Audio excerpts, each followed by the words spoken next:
Hello friends, स्वागत है आपका पढ़ाई लिखाई ज्ञान में। पिछली वीडियो में हमने आपको प्रेजेंट कंटिन्यूअस टेंस के अफर्मेटिव सेंटेंस के बारे में बताया था और आज हम उसके नेगेटिव और इंट्रोगेटिव सेंटेंस के बारे में बात करते हैं। और प्रेजेंट कंटिन्यूअस सेंटेंस के बारे में हमने कल बताया था कि इसमें कार्य जो होता है वो कंप्लीट नहीं होता है, लगातार जारी रहना पाया जाता है। और अफर्मेटिव सेंटेंस में हमने बताया था कि इसमें helping verb is am are का प्रयोग करते हैं और वर्ब के फर्स्ट फॉर्म में आईएनजी लगाते हैं। आइए हम इसके निगेटिव और इंट्रोगेटिव सेंटेंस को देखते हैं। तो सबसे पहले हम लोग निगेटिव देख लेते हैं। अगर निगेटिव सेंटेंस यानी कि नकारात्मक वाक्य, नकारात्मक वाक्यों को जब हम अनुवाद करते हैं अंग्रेजी में, तो कोई भी अगर नकारात्मक वाक्य अंग्रेजी में अनुवाद करते हैं तो अधिकांशतः यही रूल होता है कि उसकी हेल्पिंग वर्ब के बाद नॉट का प्रयोग कर देते हैं। तो आइए हम इसमें देखते हैं इसकी हेल्पिंग वर्ब क्या है। नकारात्मक वाक्यों का अंग्रेजी अनुवाद बनाने के लिए सहायक क्रिया इज एम आर के बाद नॉट का प्रयोग करते हैं और मुख्य क्रिया के पहले रूप में आईएनजी जोड़ देते हैं।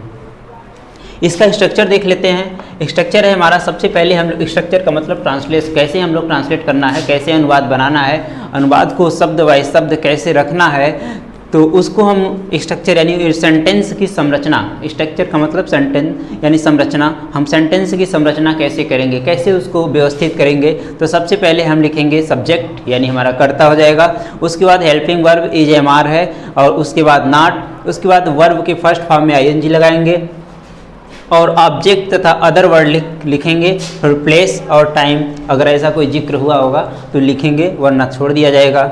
सेंटेंस देख लेते हैं। सबसे पहले है सेंटेंस मैं चाय नहीं बेच रहा हूँ। क्या हो जाएगा सेंटेंस, मैं चाय नहीं बेच रहा हूँ। इसमें नॉट शब्द का प्रयोग हुआ है। जब नॉट शब्द का प्रयोग हुआ है, helping verb is am are के बाद नॉट लगाने का रूल्स है हमारा।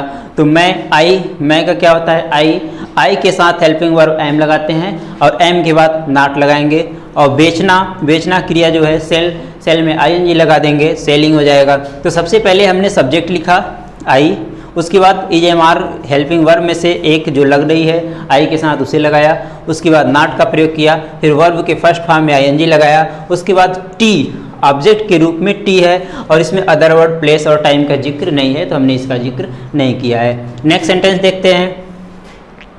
वह अब यहाँ नहीं आ रही है। वह सिंगुलर है, सिंगुलर और वो सिंगुलर के साथ साथ फीमेल, तो वह का क्या हो जाएगा सी के साथ हेल्पिंग वर्ब इज के बाद नॉट और आना का कम के फर्स्ट फॉर्म में आईएनजी हमने लगा दिया, कमिंग। उसके बाद प्लेस और टाइम हमको यहाँ पे दिखाना है तो प्लेस हमारा सबसे पहले हियर हो गया और टाइम यहाँ मिट गया है नाउ, हियर नाउ। हमें पहले प्लेस लिखना है उसके बाद टाइम। नेक्स्ट सेंटेंस है आप लोग ऑफिस नहीं जा रहे हैं। आप लोग का यू प्लूरल है, प्लूरल के साथ आर का प्रयोग करेंगे और उसके बाद नॉट लगाएंगे, you are not going to office. Interrogative sentence देख लेते हैं। इंट्रोगेटिव सेंटेंस यानी प्रश्नवाचक वाक्य। इंट्रोगेटिव सेंटेंस जब हम बनाते हैं तो इंट्रोगेटिव का ट्रांसलेट करने से पहले हमें देख लेना चाहिए कि वो किस टाइप का है। इंट्रोगेटिव दो प्रकार के होते हैं। कुछ लोग इंट्रोगेटिव और निगेटिव को अलग बताते हैं, इंट्रोगेटिव को अलग बताते हैं, लेकिन हम सोचते हैं कि समय की बचत की जाए इसलिए दोनों को एक ही सेंटेंस में देख लेते हैं। यदि नॉट का प्रयोग हुआ रहेगा तो लगाएंगे, नहीं रहेगा तो नहीं लगाएंगे। तो इंट्रोगेटिव सेंटेंस दो प्रकार के होते हैं। एक सेंटेंस होता है जिसका प्रारंभ क्या से होता है और दूसरा सेंटेंस होता है जिसमें क्या, क्यों, कब, कैसे बीच में आते हैं। तो हम पहले प्रकार का देखते हैं, यानी जिसका प्रारंभ हिंदी के प्रारंभ में क्या से प्रारंभ होता है, यानी कि जिसका आंसर हम यस या नो में दे सकते हैं। तो पहले प्रकार का देखते हैं, क्या से प्रारंभ होने वाले का, क्या से प्रारंभ होने वाले वाक्य का।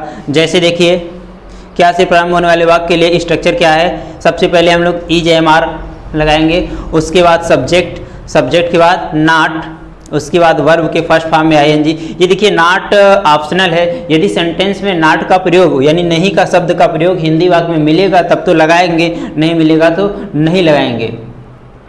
ऑब्जेक्ट के बाद अदर वर्ड प्लेस और टाइम लिखने के बाद अंत में क्वेश्चन मार्क जरूर लगाएंगे। अगर यदि इसे छोड़ देते हैं तो हमारा सेंटेंस गलत हो जाता है। जैसा सेंटेंस होगा उस तरह के चिन्ह जरूर लगाएंगे।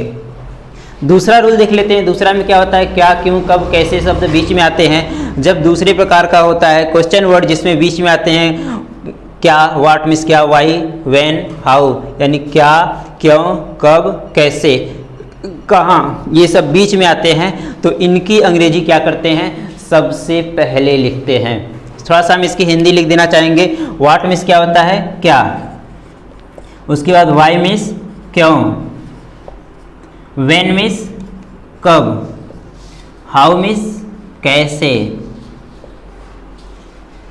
वेयर मीन्स कहाँ।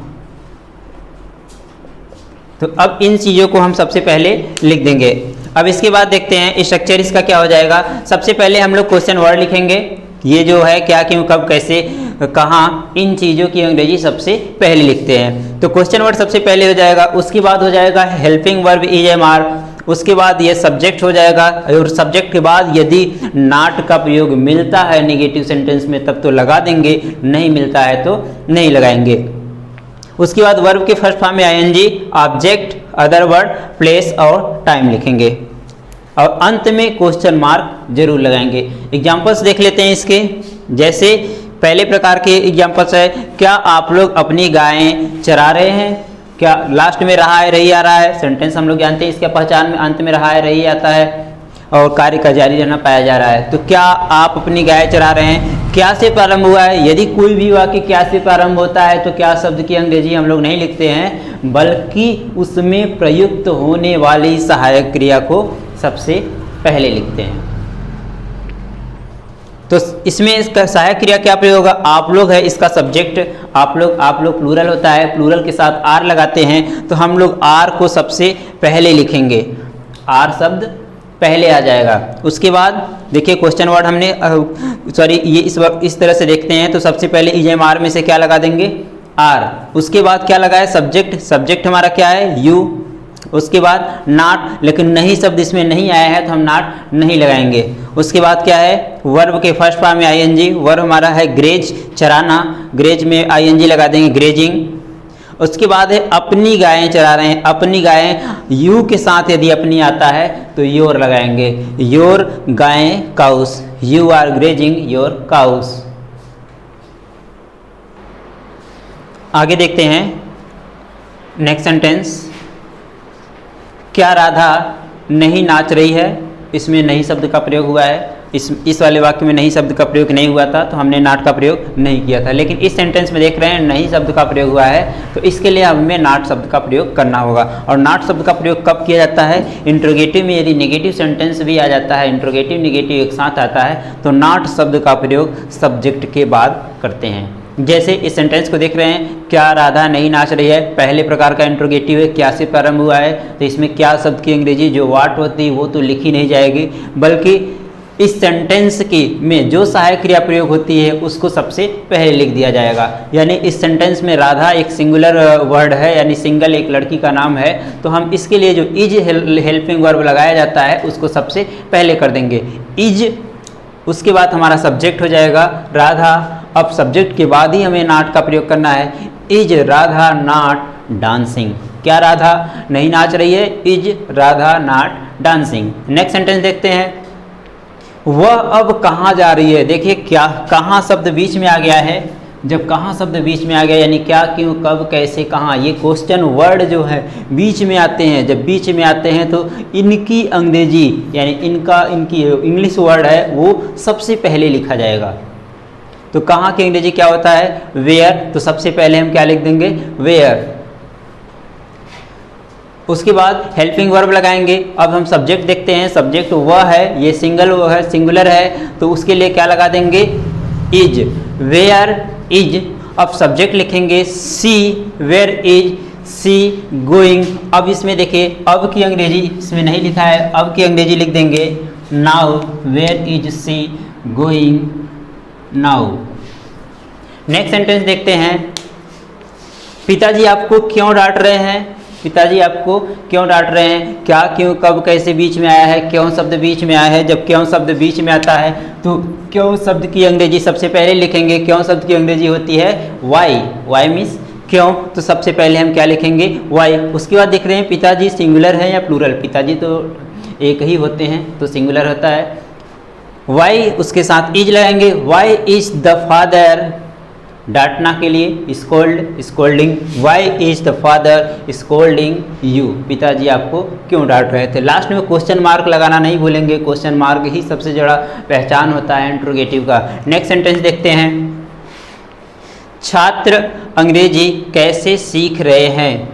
कैसे शब्द बीच में आता है, कैसे शब्द जब बीच में आ गया है तो इसके लिए क्या करेंगे, सबसे पहले इसकी अंग्रेजी लगाएंगे क्योंकि ये क्वेश्चन वर्ड है और इसकी अंग्रेजी होती है हाउ, तो सबसे पहले हाउ, उसके साथ ये देखते हैं कि सिंगुलर है या प्लूरल। सब्जेक्ट यहाँ पे है छात्र अंग्रेजी कैसे सीख रहे हैं, बस छात्र से नहीं समझ में आ रहा है तो हम लास्ट में देख रहे हैं सीख रहे हैं, इसका मतलब एक से ज़्यादा छात्र हैं तो ये प्लूरल है। तो हाउ के बाद आर लगाएंगे, हाउ आर द स्टूडेंट्स, सीखने के लिए लर्न होता है, learning English, how are the students learning English. Next देखते हैं, तुम्हें कौन पढ़ा रहा है। तुम्हें कौन पढ़ा रहा है, इसका मतलब पढ़ाने वाला एक व्यक्ति है। जब अगर सेंटेंस में आता तुम्हें कौन कौन पढ़ा रहा है तब तो एक से ज़्यादा लोग होते हैं, लेकिन एक ही लोग पढ़ा रहे हैं इसका मतलब सिंगुलर है। तो कौन का क्या हो जाता है, हु के साथ इज लगाते हैं, who is teaching you. Next sentence देखते हैं, आप लोग किसकी पुस्तक पढ़ रहे हैं, तो किसकी वर्ड आया है बीच में। जब किसकी शब्द आ जाता है या हाउ मेनी आ जाता है या हाउ मच आ जाता है तो इन शब्दों से संबंधित जो भी संज्ञाएं साथ में होती है, जो भी नाउन्स इस पे इसका इफेक्ट पड़ता है, इसका प्रभाव पड़ता है, उसको भी साथ में ही लिखते हैं, उसको भी अंग्रेजी अनुवाद में साथ में ही रखते हैं। जैसे किसकी का इफेक्ट पड़ रहा है पुस्तक पे, यानी किसकी का प्रभाव किस पे पड़ रहा है, पुस्तक पे, यानी किसकी का संबंध किससे है, पुस्तक से, यानी इन शब्दों का संबंध जिससे होता है उन शब्दों को भी साथ में ही लिखते हैं इंट्रोगेटिव में। जैसे आप लोग किसकी पुस्तक पढ़ रहे हैं तो किसकी का संबंध पुस्तक से हुआ, तो किसकी के लिए क्या लगाएंगे, हुज, और इसका संबंध है बुक से तो हुज बुक। अब हम लगाएंगे, आप लोग प्लूरल वर्ड है, प्लूरल के वर्ब प्लूरल सब्जेक्ट के साथ हम लोग आर लगाते हैं, whose book are you reading, आप स्टडिंग भी लगा सकते हैं, रीडिंग भी। तो ये हमारा निगेटिव और इंट्रोगेटिव सेंटेंस रहा। यदि आप लोगों को सेंटेंस ये सब समझ में आया होगा तो वीडियो को लाइक करिएगा, चैनल को सब्सक्राइब करिएगा और शेयर करिएगा। धन्यवाद।